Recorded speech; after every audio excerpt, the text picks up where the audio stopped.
नमस्कार, मैं हूं आपके साथ सृष्टि श्रीवास्तव। प्रयागराज में चल रहे महाकुंभ में रोज हजारों लोग आस्था की डुबकी लगा रहे हैं और इधर राजनीति भी इस पर जोरों से हो रही है। खासकर समाजवादी पार्टी और बीजेपी के बीच खूब बयानबाजी हो रही है। सपा संस्थापक मुलायम सिंह यादव की मूर्ति को लेकर अभी विवाद थमा भी नहीं था कि अब सपा सांसद डिंपल यादव ने भी महाकुंभ को लेकर अपनी बातों से सबको हैरान भी कर दिया है और एक तरह से बीजेपी को नसीहत देकर सियासी पारा हाई कर दिया है। चलिए आपको भी बताते हैं पूरी खबर के बारे में।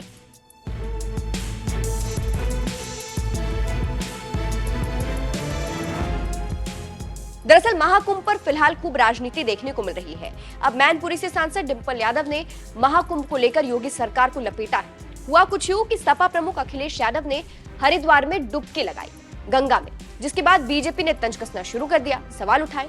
इस पर अब डिंपल यादव ने तगड़ा जवाब दिया है। रामनगर के आगरा रोड स्थित खान काहे रसीदिया में चल रहे ख्वाजा साहब के 5 दिवसीय उर्स में भाग लेने पहुंची। वहां उनसे अखिलेश के मुद्दे को सवाल हुआ तो डिंपल यादव ने कहा, महाकुंभ अभी 26 फरवरी तक चल रहा है। भारतीय जनता पार्टी के लोग ये फैसला लेने वाले कोई नहीं होते कि कौन कब कहां डुबकी लगाएगा। मुझे लगता है कि अधिकार एक मनुष्य का है कि वो कब जाता है, कहां डुबकी लगाएंगे। इस तरह का भ्रम फैलाने वाली बातें करते हैं। मुझे लगता है कि भाजपा के लोगों को इससे बाज आना चाहिए।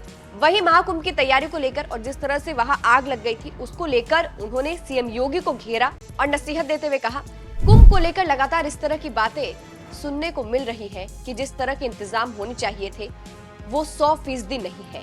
ये कुंभ का मेला हमेशा से होता आया है, ऐसा नहीं है कि पहली बार हो रहा है। कहीं ना कहीं कुछ कमियां जरूर रही है जिनकी वजह से आग लगी है। मुख्यमंत्री खुद उस समय प्रयागराज में मौजूद थे। जो टेंट में आग लगी है, आगे ऐसा फिर ना हो इसके लिए शासन प्रशासन ये 100% सुनिश्चित करे कि कुंभ में जितने भी श्रद्धालु आ रहे हैं उन्हें पूरी सुविधाएं दी जाए। वहीं अखिलेश यादव और उनके महाकुंभ जाने को लेकर जब सवाल हुआ तो उन्होंने कहा, अध्यक्ष कुंभ जाएंगे या नहीं ये वो जाने, और अगर मैं जाऊंगी तो वो भी आपको पता चल ही जाएगा। अब डिंपल के बयान को लेकर खूब चर्चा है क्योंकि कुछ समय से समाजवादी पार्टी चुप थी और कहा जा रहा था डिंपल ने अपने बयान से सीएम योगी को एक तगड़ी नसीहत भी दे दी है और भड़की भी है। जिस तरह से बीजेपी लगातार सवाल उठा रही थी उन सारे सवालों का जवाब अब डिंपल यादव ने दे दिया है। फिलहाल आपको बता दें, महाकुंभ को लेकर सपा की चर्चा इसलिए भी ज्यादा हो रही है क्योंकि समाजवादी पार्टी के नेताओं ने इस बार महाकुंभ में श्रद्धा मुलायम सिंह यादव स्मृति सेवा संस्थान के नाम से पहली बार कैंप आवंटित कराया, जहां शिविर में दाखिल होते ही यज्ञशाला नुमा खुली झोपड़ी में मुलायम सिंह यादव की प्रतिमा लगाई गई है, जिसको देखने के लिए लोगों की भीड़ उमड़ रही है।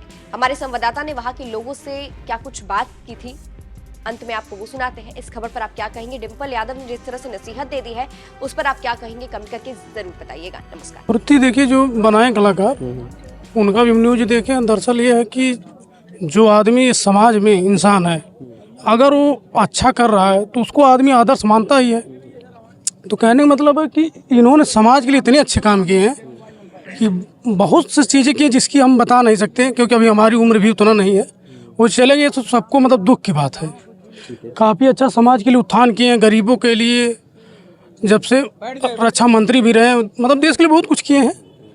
हाँ, साधु संतों के बीच, जहाँ साधु संतों का समागम महाकुंभ उन्हीं के लिए जाना जाता है, उनके बीच ये मूर्ति लगना, और कहीं ना कहीं जब ये मूर्ति लगी तो बहुत सारे साधु संत ऐसे थे जिनको 1991 की वो घटना याद आ गई कि आखिरकार इनकी मूर्ति का यहाँ लगना साधु संतों के बीच क्या वजह है। देखिए, तो इस पर राजनीति भी खूब हुई, अभी भी हो रही है, क्या कहेंगे उसमें? देखिए, जो राजनीति हो रही है, मेरा जहाँ तक मानना है ये तो बहुत गलत ही है।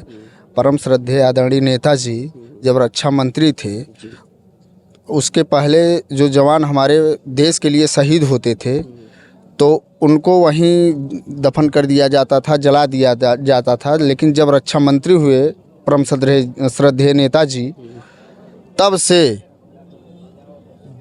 जिस माँ का सपूत था, धरती माँ के लिए जो शहीद हुआ था और जिस माँ की कोख से पैदा हुआ था, जिस जगह जन्म लिया था, उस जगह उनकी पार्थिव शरीर ससम्मान सहित उनके घर पहुंचता था। ये आदरणीय नेताजी की सोच थी। गरीबों के मसीहा कहे जाते थे, धरती पुत्र कहे जाते थे नेताजी। ठीक है, लेकिन कहीं ना कहीं लाइफ होता है और लाइफ में कुछ ऐसी घटना भी हो जाती है जिसकी वजह से शायद लोग उन्हें भला बुरा भी कहते हैं।